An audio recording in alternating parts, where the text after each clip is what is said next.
Dalam perjalanan menuju kota Tianya, Zian mengeluh karena belum tiba juga, selain itu ia sudah merasa sangat lapar. Xiao Yan pun meminta Zian untuk bersabar lantaran mereka sudah hampir tiba di tujuan.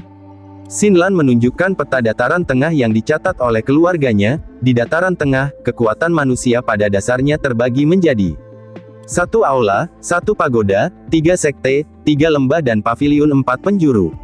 1 aula adalah aula jiwa berada di alam jiwa.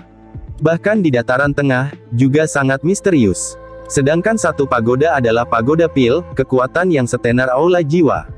Xinlan tahu dendam Xiao Yan dengan aula jiwa, namun ia meminta Xiao Yan bersabar sebelum Xiao Yan memiliki kemampuan untuk bersaing dengan mereka. Bagaimanapun, bahkan pagoda pil juga takut pada aula jiwa. 2 sekte adalah sekte langit mendalam dan sekte bunga. Kedua sekte ini juga memiliki kekuatan yang sangat hebat di dataran tengah.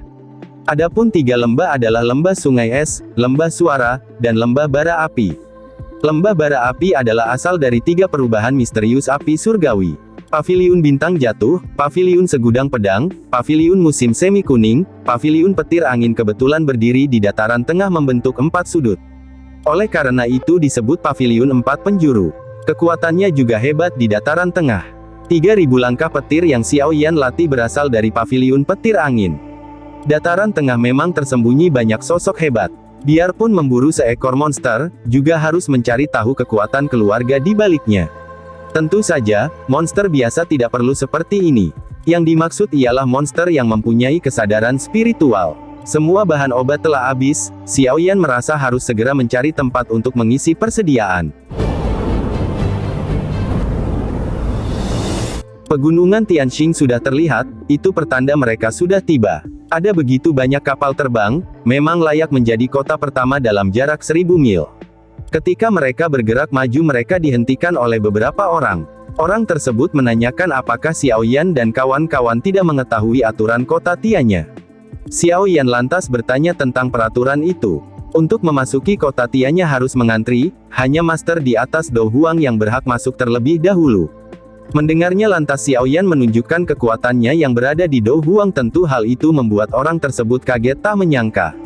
Xiao Yixian tak tinggal diam, ia juga menunjukkan kekuatannya yang berada di Do Zong, hal itu membuat orang-orang tersebut terpental beberapa meter. Orang tersebut lalu menjelaskan jika semua tadi hanyalah salah paham, maksudnya ialah saat ini pintu ruang ditutup sementara. Keluarga Luo sedang memperbaikinya, ia juga memohon agar dapat memakluminya. Setelah pintu ruang berhasil diperbaiki, orang itu akan segera memberitahu Xiao Yan dan kawan-kawan.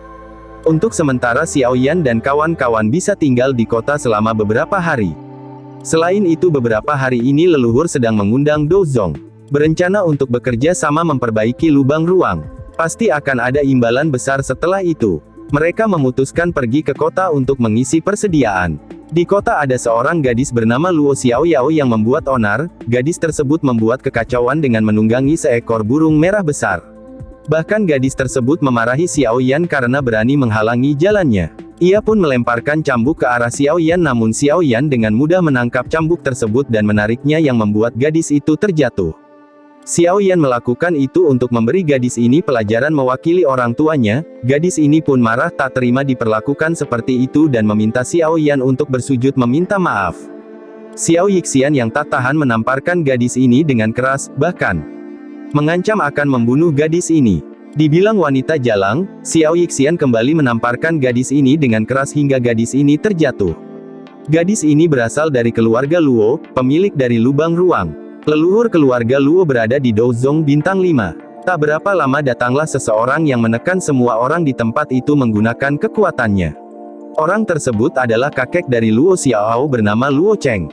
Antek-antek keluarga Luo mengepung Xiao Yan dan menyerang, namun Xiao Yixian menekan mereka dengan kekuatannya.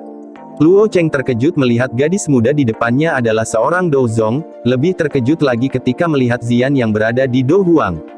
Ia pun penasaran dengan asal-usul orang-orang ini. Ia merasa kekuatan Xiao Yixian tidak di bawahnya, jika bertarung secara paksa, takutnya akan merugikan. Selain itu sekarang lubang ruang sedang diperbaiki. Mempertimbangkan hal itu Luo Cheng menangkupkan tangan sembari mengatakan jika ini hanyalah kesalahpahaman. Ia memerintah bawahannya membawa Xiao Yao pulang. Masalah lubang ruang kali ini lumayan parah, perlu diperbaiki oleh beberapa dozong secara bersamaan. Jadi ia meminta bantuan kepada Xiao Yixian. Xiao Yixian menoleh ke arah Xiao Yan, lantas Xiao Yan menanyakan imbalannya jika membantu. Karena tak ada imbalannya mereka pun pergi meninggalkan Luo Cheng. Akhirnya Luo Cheng menyerah dan berjanji jika Xiao Yixian bisa membantu memperbaiki lubang ruang, ia akan memberikan sebuah inti monster tingkat 7. Xiao Yan tertarik akan hal itu dan menanyakan tentang inti monster naga kalajengking racun langit. Naga kalajengking racun langit adalah monster kuno, sangat langka.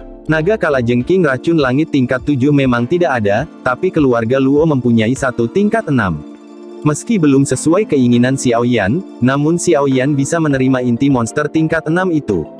Dengan adanya inti monster tingkat 6 ini, setara dengan bertambah satu jalan mundur. Seburuk apapun itu, bisa dijadikan sebagai pegangan.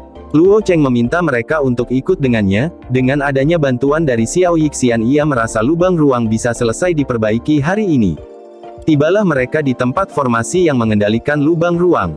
Di tempat itu sudah ada dua tetua yang khusus diundang oleh Luo Cheng untuk membantu memperbaiki lubang ruang. Orang tersebut meremehkan Xiao Yan dan kawan-kawan yang masih muda. Kedua orang ini sebenarnya masih baru mencapai dozong namun arogan sekali perkataannya. Mereka pun bersiap untuk memperbaiki lubang ruang dengan memasukkan kekuatan ruang ke dalam formasi. Luo Cheng mengingatkan untuk tidak lengah di pertengahan, jika tidak hanya akan gagal memperbaikinya, tapi bahkan mungkin menimbulkan bencana besar. Kedua orang tua tersebut masih saja arogan dan meremehkan Xiao Yixian hingga membuat Luo Cheng hanya bisa geleng-geleng kepala.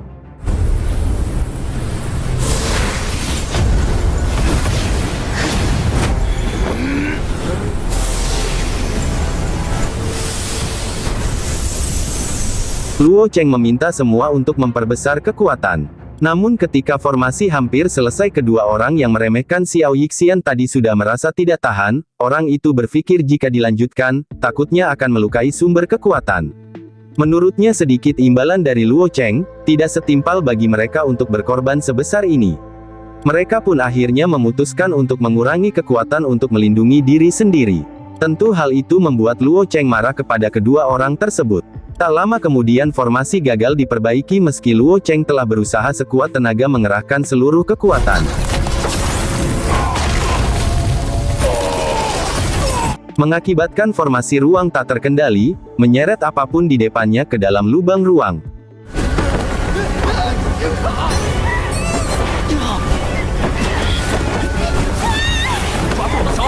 Melihat Xiao Yan ikut terseret membuat Xiao Yixian panik, ia pun seorang diri menyalurkan kekuatannya ke dalam formasi berharap bisa menghentikan lubang ruang yang tidak terkendali.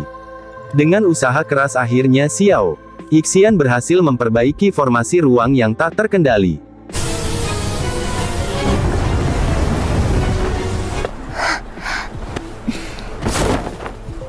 Setelah itu Luo Cheng memberikan imbalan yang telah disepakati kepada Xiao Yan. Selain itu ia juga memberikan kapal ruang. Kapal ini dapat dengan lancar bergerak di dalam lubang ruang, juga ada banyak bahan obat di dalam kapal. Semua itu diberikan sebagai hadiah terima kasih. Tanpa berlama-lama mereka segera berangkat menaiki kapal ruang menuju dataran tengah.